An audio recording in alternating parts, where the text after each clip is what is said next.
Hello and welcome to Orbit International Youth Talk Show. Now this talk show is a youth space and forum where young people get to share their challenges, hopes, aspirations and dreams. Now today we have a very special guest and I'm sure most of you have heard her story.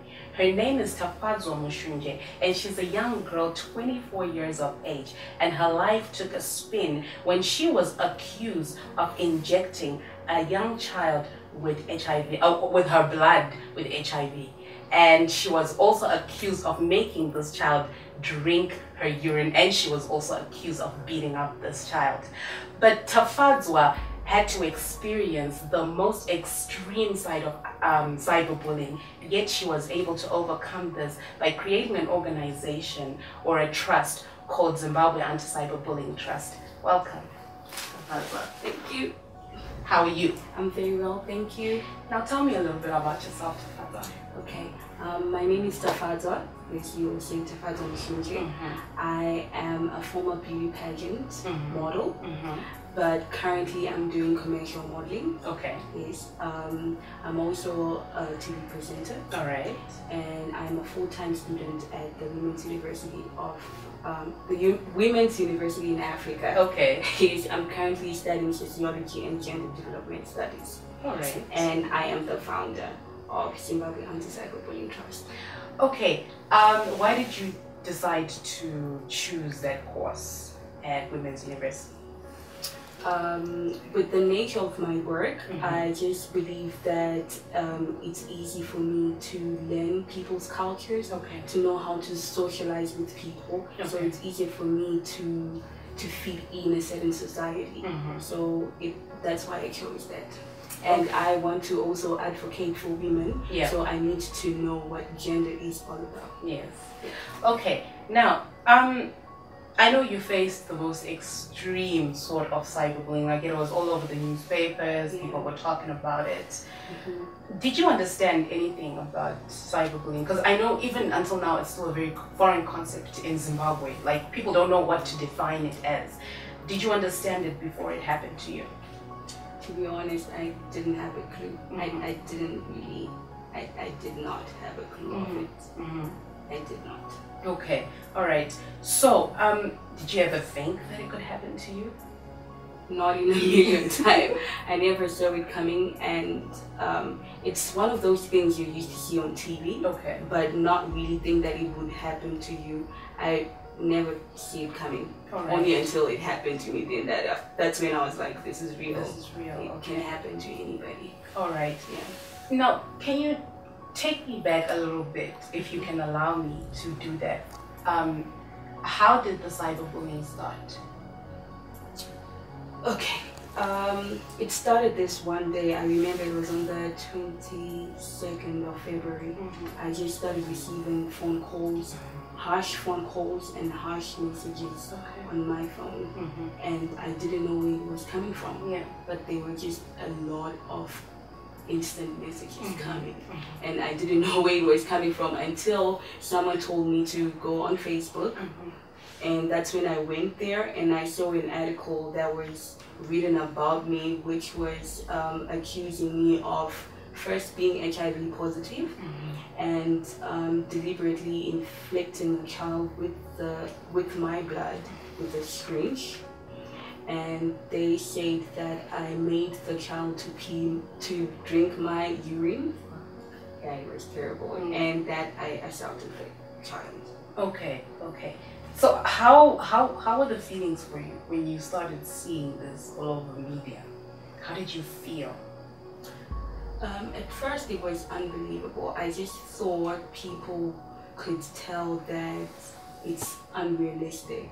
Because for me it was really unrealistic. I never thought anybody could do something like that. So I thought people would react in a certain manner that they would think that it's unrealistic. But to my own surprise, the way how people handled it, it just broke my heart.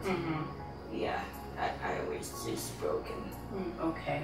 And I understand that your ex-boyfriend now, but your boyfriend then was part of everything that happened, in a way of he was there with you. how was he supportive? Was he there for you when all of this was happening? Yes, he was there for me. Okay. He was there for me. I remember when the following morning, like he actually came up with the idea that I should go and report it to the police. Okay. That there's an article circulating about me. Yeah. A false article. Okay. And yeah, he was just there. He was supported me even when I was arrested. Yeah. He slept at the cells. Okay, not really at the cells, but in the police station. Yeah. He was just there for me. Okay. And when you actually did you did report to the police? Yes. Was the system supportive, and how did the police actually respond to whatever happened to you? I would like to think that it was lack of knowledge. They when I showed them and when I given them all the evidence, they didn't know how to handle it as well. Okay. So they were quite intrigued. All they could do was just to share my phone around and laugh about it, but not helping me as an individual. So they didn't help anything. I think they just made the situation worse because the fact that they didn't help me. Okay, when I went to the police station and I reported my story, they referred me to another police station, right? And then I went there. They couldn't help me either, so I just had to go home. And surprisingly, when I got home, that's when I got arrested. And to my own surprise, why are you arresting me when I came for your support? Exactly. I just didn't get the memo then. Oh, okay. Yeah. All right. So, in the process of all this cyberbullying, how were you able to walk around? Were you able to actually, do the same normal things that you actually did? No, I wasn't. With the harsh comments and, people would create groups naming me a devil. Are you serious? Naming me the biggest witch in Africa. Wow. Saying Tafadzwa must die. And they were just crucifying me. How can I even walk in the streets? And my phone number was exposed. First of all, my phone number was exposed on the internet. That's why people were able to write to me directly. Yeah. And my address as well was exposed in the newspapers. So people could just come anyhow. So it actually wasn't safe for me. I had to actually change places for my safety. Yeah. In terms of your profession, I know that it's a very, your profession is very outgoing and a lot of people see you, and you're outspoken. How did that also affect you? It affected to a great extent. First of all, my self-esteem was already killed. They totally killed it, in as much as they were fabrications. But the fact that people didn't know and couldn't tell if it was true or not. They actually thought maybe there is a chance that she might have done it. So it did affect it a lot because a lot of companies, they dropped us. I'm just going to mention it. No one wanted to be associated with me at that moment. So it was really bad. Okay. All right. Well, thank you so much, Tafadzwa. We will continue with you after the break. I think we need to process all of this. Well, after the short break, Tafadzwa's sister is going to come through and also tell us what she went through as Tafadzwa's sister and their experiences as they try to overcome cyberbullying. We'll be right back.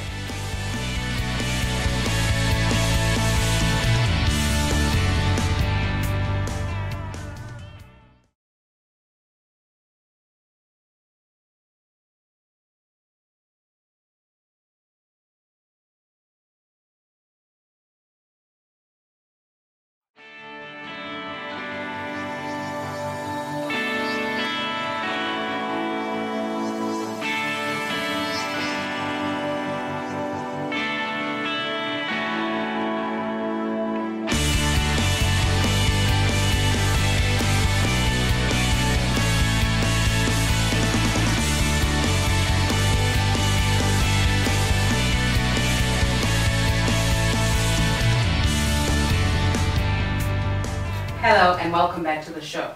Now, just before the break, we were and we're still with Tafadzwa Mushunje, who faced the most extreme side of cyberbullying. And right about now, we have her sister Tafadzwa, who's going to tell us how they managed to overcome being victimized in cyberbullying. And you'll be surprised at what I'm seeing right now, because these beautiful girls look identically alike because they're twins. Welcome. Hello, Welcome, Hi, Tafadzwa. How are you? Very well.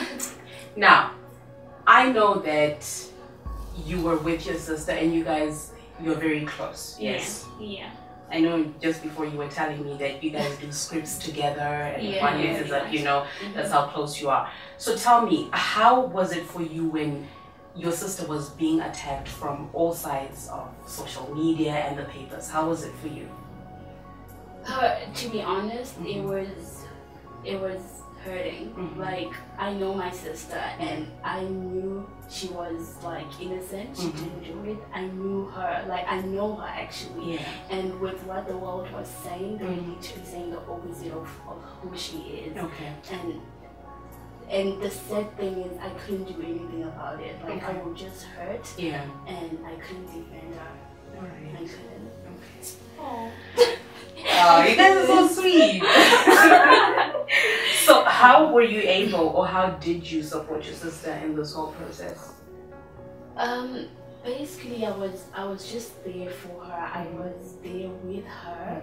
Even when she went to the police to report a case, I was just right there. Okay. But unfortunately, when they took her in, like when she got arrested, Yeah. I remember, like, I even asked one of the police guys if I could be in the cell with her, because I was literally feeling the pain and thinking about the whole situation and where she was, and just knowing she was just alone in there. It literally tore me like down. I remember this one time I was like to my dad, I don't want to go home. Like, I would rather just stay like just outside the cells, like just knowing she's in there and I'm like out. I don't know, I just didn't want to leave her to face this alone, and I couldn't, like, they wouldn't let me, but I was just there. I couldn't do anything. I honestly wished I could do something about it, but I couldn't. So Tafadzwa, I guess, you know, Tafadzwa just being there for you, even though she couldn't be there inside, was, you know, was really amazing for you, and it really gave you strength. It did.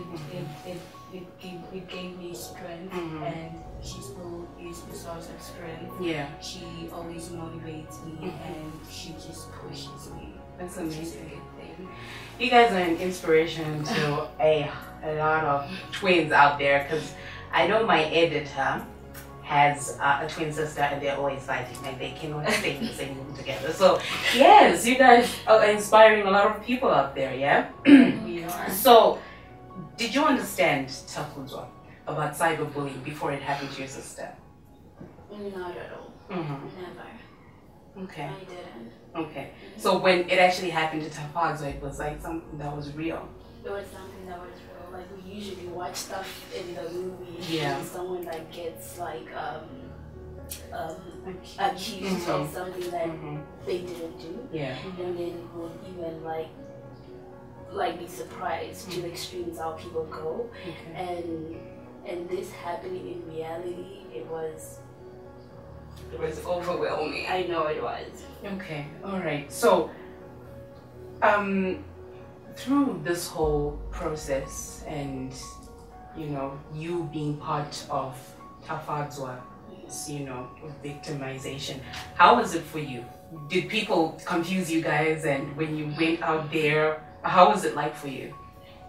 It was basically the same, like, because people can't tell us apart. Yeah. So obviously, like, when I was never out there anyway in the first place, because I knew people would even mistaken me for her. Okay. And besides, I even like felt like it was me as well, because it was more like my picture was out there since we look alike. So I kept indoors with her. Okay. So I never used to go out at all.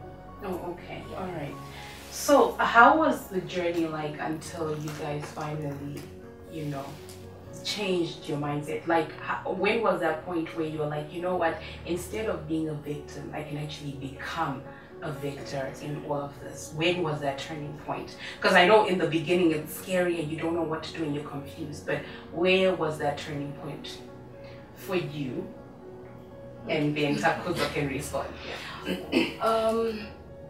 Well, I guess for me, I read a lot of things online, and I learned that there were worse scenarios, even though mine, yes, it was worse, but there were even worse situations. And learning that there is something called cyberbullying. Yes. And then learned that, you know, the bully basically is obviously weak. Yes. They're just trying to get power through hurting you on social media because they can't do that in person. So I was like, you know what, I can't give this person the authority to do anyhow they want with me. I might as well be the victor and control things and change tables. I actually had to turn the tables. So okay, so besides the organization, how were you able to turn tables? I had a lot of support from my family, from my pastor. Yes, and I have a very good legal team. My lawyers, my two lawyers, Fungai Chimabombe and Takunde Bondio. They helped me through. All right. And for you, Tafadzwa. So like, gosh, confusing me. When was that point where you're like, you know what, we can actually become victors in this and become more empowered women because we actually know more about cyberbullying? When was that point? I would say around the same time as her, and it was kind of hard. It was hard, to be honest. We had to go through a lot of counseling from family, and a lot of that from my mom, because my mom usually believes in positive stuff, so she would encourage us, and basically that was just it. Okay, well, I have a question for both of you. You're ravishing, girls, and you're beautiful. Thank you. You know, thank you. I want to know that if there are any young guys out there, or you know, you're both 24 years. Yeah. Okay. Are you guys single? No. Let's start with Tafadzwa. I am single and not searching. All right. Okay. So guys, you heard she's single, but she ain't searching. And I Tafadzwa. I'm single as well, though I have potential out there. But I can't really say like I'm at a stage where I can say I'm actually like ready to be in a relationship. Okay. All right. No, that's fine. Yeah, I think it's all about taking your time. You know, and actually getting to know a person. Oh yeah. So it's very necessary. Trust me. All right. Exactly. Well, thank you so much, you guys, for coming through. And after the break, we're going to have a cyberbullying expert who's going to come through, who is also part of the Zimbabwe Anti-Cyberbullying Trust, to tell us more about the policies on cyberbullying and how we can protect ourselves as young people. We'll be right back.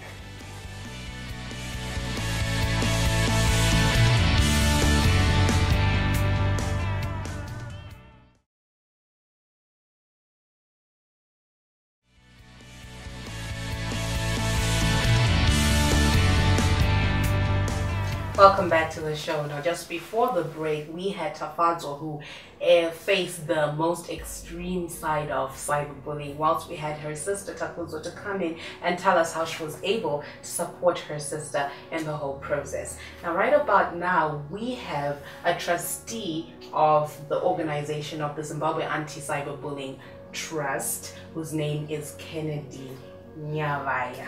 Did I say correct? Yeah. Welcome, Kennedy. Thank you for inviting me. How are you? I'm good. Okay. Now, you understanding a lot about cyberbullying and you being part of this organization, you know, supporting each other, why is cyberbullying such a foreign concept in Zimbabwe? Okay, I think to take it from the top, you know, you would want people to know that bullying, let's say bullying, define bullying.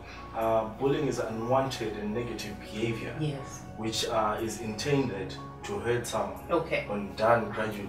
Yes. From time to time. Yes. So cyberbullying in this context means that you are bullying someone, but you're just doing it on the cyberspace.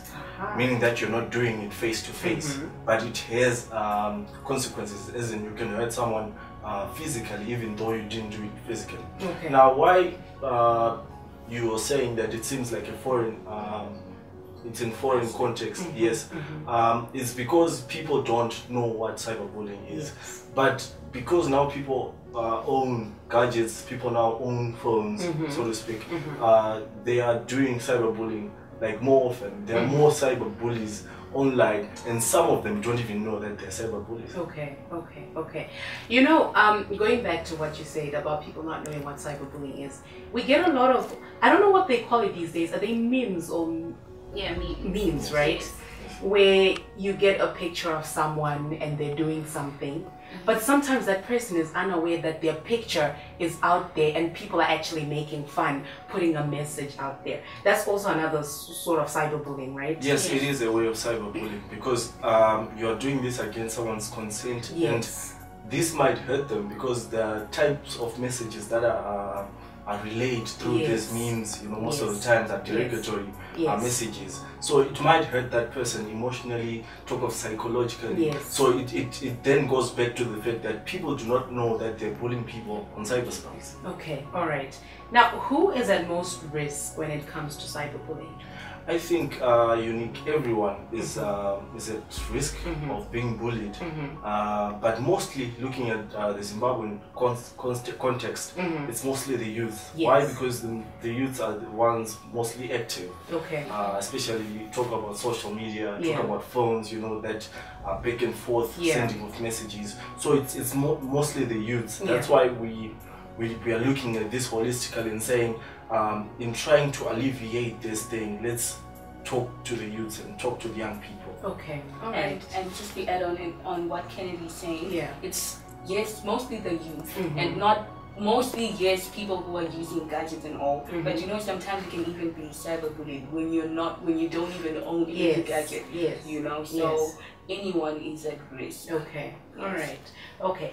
Now, are there any laws that have been put in place to protect us young people and the general public from cyberbullying? Unfortunately, our laws currently that are there, you know, there are statutes that are there, but they're not direct to this thing. You know, you'll see that they only guard perhaps against issues like stalking, which is not usually the case, you know, when you look at cyber crimes that are being committed right now.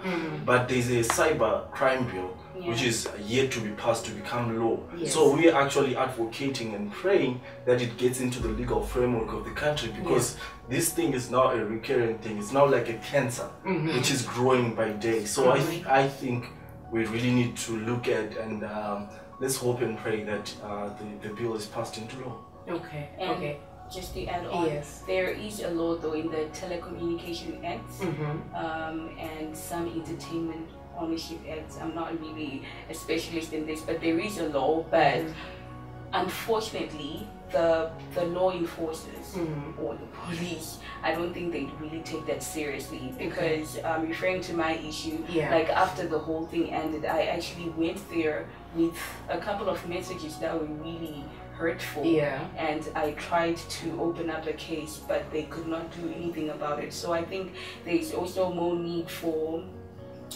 awareness, and we need to teach these people that listen, here, doing this is wrong. People should be incriminated. I think that's how we can, you know, control this whole thing. Okay, all right.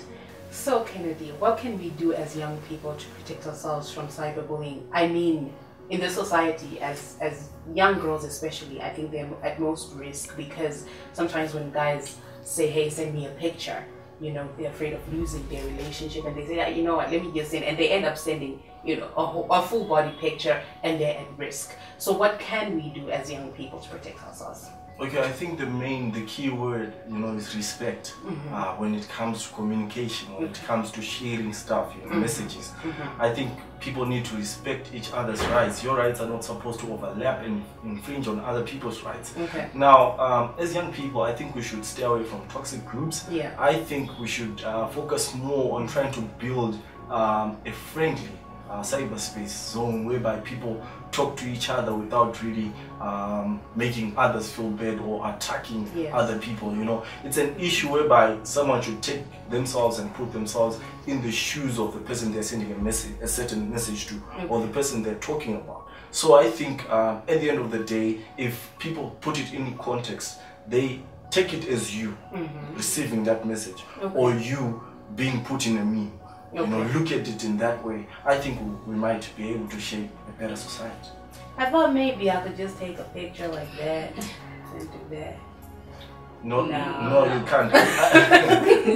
Okay, nice. I just had to clarify because I'm a young person too, so maybe. No, I don't think it's a cool thing. Right?